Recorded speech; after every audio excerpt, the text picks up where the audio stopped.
So like what we're saying here, like it's just between us, right? Like I don't want another thing that happened with CAS last time to go through, and I just don't feel comfortable. Sorry, Chris, I'm going to stop you there. I apologize. I should have told you this when we first started. You signed the agreement for service, but one of the things I'm supposed to go over with you, and I apologize I didn't, is our limits of confidentiality. So everything that you say to me will stay with me. I have a team here that I work with, which includes other social workers, my supervisor, psychiatrists that I'll talk to, but I won't talk to anybody outside of our agency without your written permission. There are some exceptions to that. If you indicate imminent risk of harm to yourself or to others, I would need to report that to the appropriate authorities. Like who? Well, if there was any, I'm not saying there is, but I'm just saying if there was any disclosure about abuse towards a child, I would need to call CAS. If there was any threat of harm to yourself, I would need to call police.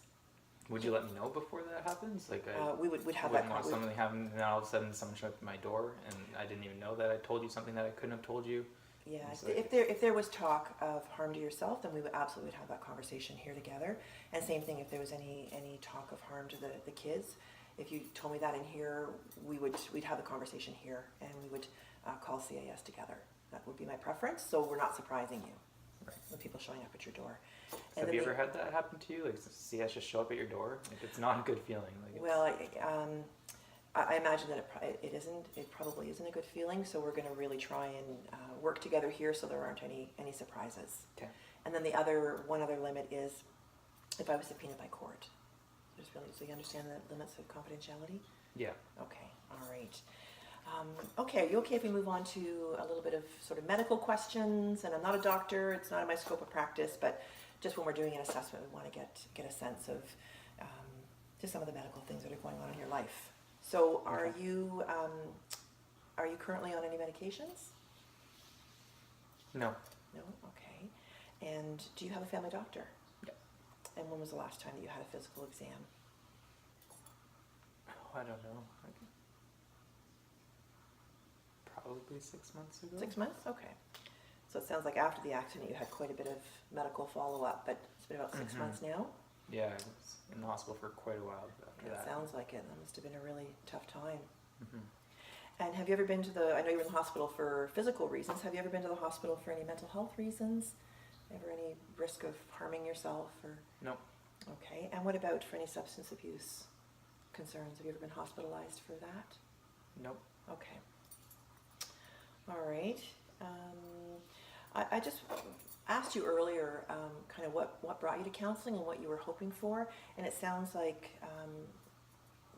things getting better in your family home is really important to you. I'm just wondering if there's any other sort of things that you're hoping to address in counseling. I want to make sure that we cover everything. Things to address in counseling? I want my kids to get the support they need so that I know that they're doing well in school. I know there's other stuff going on with them, which is probably impacting why they're not going to school, but it's just, I need them to get the support that they can. And like I've done the Triple P parenting group before, so I know that like I've got the skills to be a good parent, but I know it, but I don't know, it's not working. So when did you do the Triple P program? After my wife died, about a couple months after getting out of the hospital. Okay. And do you remember what you liked about it? I liked thinking I knew the skills I had, because I didn't. Yeah. So getting a little bit of confidence in your skills around parenting? Yeah, my wife was always the parent in our relationship, and I admit that I wasn't number one dad in terms of being able to parent my kids, so it was nice to at least think I had the skills. Right. But. So your roles really changed after your wife died, right? That sounds like a lot of that fell on her, and now it's all falling on you, on top of your injuries and work, and I'm sure there's worrying about some money and all those things as well, right? That's a little bit overwhelming. And I just want to say, Chris, that it's really great that you're here today. That's a real sign that you're motivated for counseling and that you want to be here, because services are voluntary. So the fact that you're here really tells me that you want things better. You want to do things. Yeah, I want things better for my kids. Yeah. And what about for you?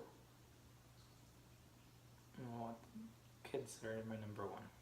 Yeah. I can appreciate that. We'll start with that. Okay. And do you think that if you're feeling more confident as a parent, that will help you as well, not just your kids? I've got my ways of working on me, so